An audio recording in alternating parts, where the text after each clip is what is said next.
Welcome to burning issue.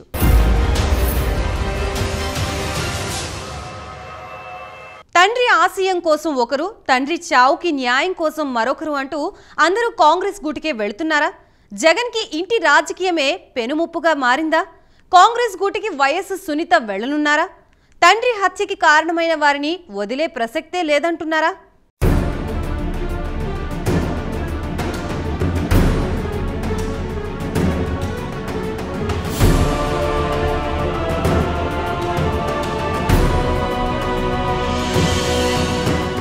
ఏపీలో రాజకీయాలు రోజుకో కొత్త మలుపు తిరుగుతున్నాయి. తాజాగా జగన్ చెల్లెలు ఏపీ కాంగ్రెస్ పీసీసీ అధ్యక్షురాలిగా నియమించబడ్డారు. దీంతో జగనన్న బాణం ఇప్పుడు ఆయనకే గుచ్చుకుంటోంది అని విమర్శలు వెల్లువెత్తుతున్నాయి. అయితే ఇదిలా ఉండగా మరోవైపు జగన్కు మరో చెల్లెలు షాక్ ఇవ్వనున్నట్లు వార్తలొస్తున్నాయి. సొంత చెల్లెలు వైఎస్ షర్మిల కాంగ్రెస్ గూటికి చేరి ఇలా ఏపీ పగ్గాలు అందుకున్నారో లేదో, అలా మరో చెల్లెలు అంటే గొడ్డలిపోటుకు బలైన సొంత చిన్నాన్న కుమార్తె డాక్టర్ సునీత కాంగ్రెస్ తీర్థం పుచ్చుకోవడానికి రెడీ అయిపోయారని రాజకీయ వర్గాలంటున్నాయి. ఇప్పటి వరకు తన తండ్రి హత్యకు సూత్రధారులు, పాత్రధారులకు శిక్ష పడాలని న్యాయ పోరాటం చేస్తున్న వైఎస్ సునీత ఇప్పుడు న్యాయ పోరాటంతో పాటు ప్రత్యక్ష రాజకీయాల్లోకి అడుగుపెట్టి చట్టసభల్లో కూడా గొంతెత్తాలని నిర్ణయించుకున్నారట. అన్నిటికీ మించి తన తండ్రి హంతకులకు రక్షణ కవచంలా నిలిచి కాపాడుతున్న సూత్రధారులపై రాజకీయ పోరాటానికి రెడీ అయ్యారని విశ్లేషకులంటున్నారు.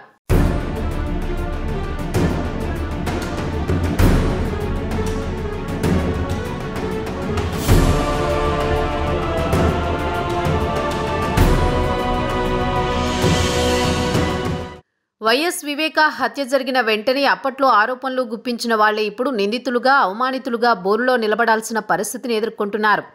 ఇక అప్పట్లో ఆరోపణలు ఎదుర్కొన్న వారికి ఆ కేసుతో ఏం సంబంధం లేదని స్పష్టంగా తేలిపోయింది. అసలు వివేక హత్య కేసు దర్యాప్తు నత్తనడక్కు కారణం ఎవరన్న దానిపై పలు సందేహాల్ని నివృత్తి అయిపోయాయని, కారకులెవరు, హత్యలో పాత్రధారులు, సూత్రధారులు ఎవరు అన్న విషయం కోర్టులు ఇంకా తేల్చకపోయినా ప్రజలకు మాత్రం క్లారిటీ వచ్చేసిందని ప్రతిపక్షాలంటున్నాయి. రాష్ట్రంలో అందరికీ వివేక హత్య మోటో ఏమిటి, చేసిందెవరు, చేయించిందెవరు అన్న విషయంలో ఎలాంటి అనుమానాలు కానీ సందేహాలు కానీ లేవు. అయితే అసలు ఈ కేసు ఇంతవరకు వచ్చి ఒక లాజికల్ ఎండ్ దిశగా సాగడానికి కారణం మాత్రం ఒకే ఒక్కరు. ఆమె వైఎస్ వివేకానందరెడ్డి కుమార్తె డాక్టర్ సునీత.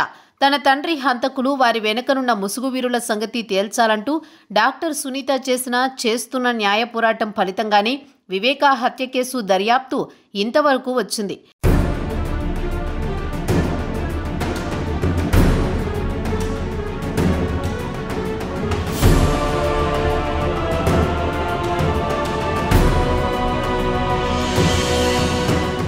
ఇన్నాళ్లుగా వైఎస్ సునీత చేస్తున్న అలుపెరగని పోరాట ఫలితమే నేడు వివేక హత్య కేసు ఒక లాజికల్ ఎండ్ దిశగా సాగింది. ఒక మహిళగా ఎవరి ఒత్తిళ్లకు లొంగకుండా న్యాయం కోసం సునీత చేస్తున్న పోరాటం గురించి ఎంత చెప్పినా తక్కువే. అయితే జగన్ సర్కార్ వ్యవస్థలను మేనేజ్ చేయడం, నిర్వీర్యం చేయడం ద్వారా కేసు దర్యాప్తు వేగాన్ని మందగించేలా చేయడానికి చేయగలిగినంత చేసిందని ఆరోపణలు ఉన్నాయి. విపక్షంలో ఉన్నప్పుడు సిబిఐ దర్యాప్తును డిమాండ్ చేసిన జగన్ అధికారంలోకి రాగానే కేంద్ర దర్యాప్తు సంస్థ అవసరం లేదన్నారు. దీనిని బట్టే అర్థం చేసుకోవచ్చు కేసును నిర్వీర్యం చేయడానికి అధికారంలో ఉన్న జగన్ సర్కార్ ఎంతగా ప్రయత్నించిందన్నది అంటూ విపక్షాలు కామెంట్స్ చేసిన సంగతి తెలిసిందే.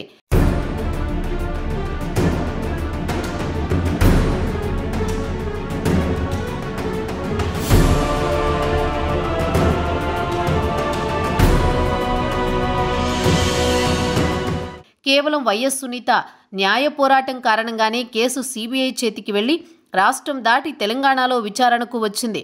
ఇక్కడ కేసు తీవ్ర అభియోగాలు ఎదుర్కొంటున్న అవినాష్ రెడ్డికి రాష్ట్ర ప్రభుత్వం ఒత్తాసుగా నిలిచిందని జగన్పై ఆరోపణలు ఉన్నాయి. ఇందుకు తగ్గట్లుగానే అవినాష్ రెడ్డి సిబిఐ విచారణకు గైర్హాజరవడాన్ని సమర్థిస్తూ వీలైనప్పుడు వస్తారు, ఆయనేమైనా ఉగ్రవాద అంటూ మీడియా ముఖంగా ప్రభుత్వ ముఖ్య సలహాదారు సజ్జల మాటలే నిదర్శనమని విపక్షాలు చెబుతున్నాయి.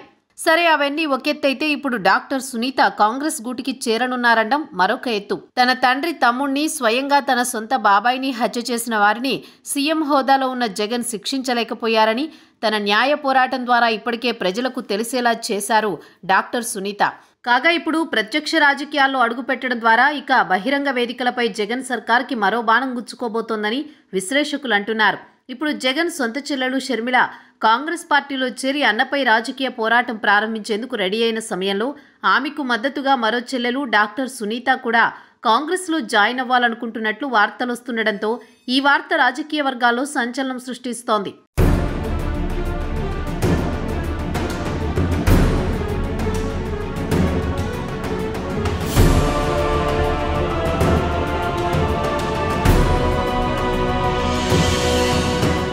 అయితే గతంలో చంద్రబాబు 23 మంది వైసీపీ నాయకులను టీడీపీలోకి ఆహ్వానించి వారిలో కొందరికి పదవులు కూడా కట్టబెట్టారని, అందుకనే 2019లో జరిగిన ఎన్నికల్లో టీడీపీకి 23 సీట్లే వచ్చాయని, ఇదే దేవుడి స్క్రిప్ట్ అంటూ వైసీపీ అధినాయకత్వం నుంచి కింద స్థాయి కార్యకర్త వరకు ప్రచారం చేసుకున్నారు.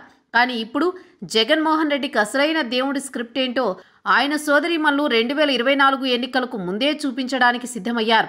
ఇప్పటికే తన తండ్రి వైఎస్ఆర్ చావుకి కాంగ్రెస్ అధిష్టానానికి ఎటువంటి సంబంధం లేదని క్లీన్ చిట్ ఇచ్చి మరీ వైఎస్ షర్మిల కాంగ్రెస్ హస్తాన్ని అందుకుంది. అలాగే తన తండ్రి చావుకి న్యాయం చేయాలంటూ అదే బాటలో కాంగ్రెస్ పార్టీలో చేరడానికి జగన్ మరో సోదరి వైఎస్ సునీతారెడ్డి రెడీ అయ్యారని సమాచారం.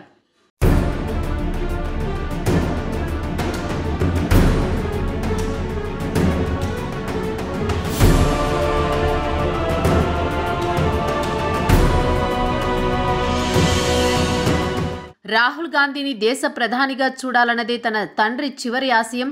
దానిని నెరవేర్చడానికి శాయశక్తులా ప్రయత్నిస్తా, దానికోసం ఎవరిని ఎదిరించడానికైనా ఎవరితో పోరాడడానికైనా సిద్ధమంటూ ఒక చెల్లి షర్మిల జగన్పై యుద్ధానికి సిద్ధమైన తరుణంలో తన తండ్రి చావుకి న్యాయం చేస్తా, దానికోసం ఎంతకాలమైనా న్యాయ పోరాటం చేస్తా, నిందితులను ప్రజల ముందు దోషులుగా నిలబెడతా అంటూ మరో సోదరి వైఎస్ సునీత మరో పక్కన కాంగ్రెస్ పార్టీని విల్లుగా ఎక్కుపెట్టి జగన్పై బాణాన్ని గురిపెట్టడానికి సిద్ధమయ్యారట.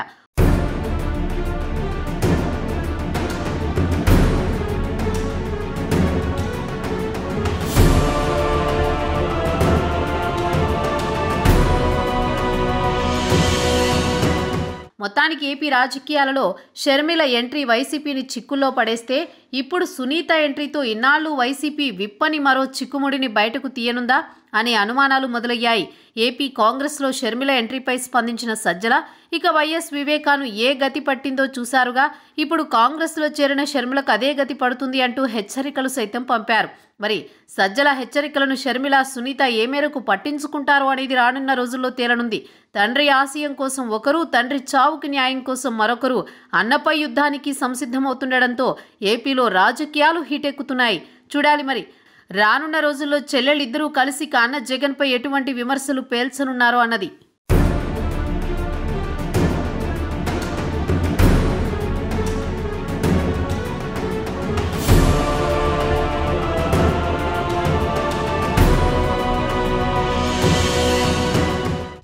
మొత్తానికి ఇద్దరు చెల్లెళ్ళు అన్నకి రివర్స్ అయ్యారని, ఇక ఇన్నాళ్లుగా ఓవైపు ప్రతిపక్షాలను కూడా సరిగా ఎదుర్కోలేని జగన్ ఇక సొంత చెల్లెళ్ల దాటిని ఎలా ఎదుర్కొంటారా అని సర్వత్రా ఆసక్తి నెలకొంది.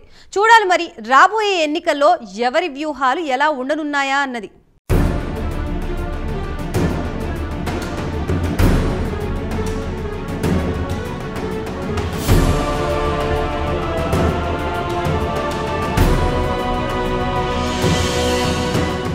బర్నింగ్ ఇష్యూలో షార్ట్ బ్రేక్ తీసుకుందాం.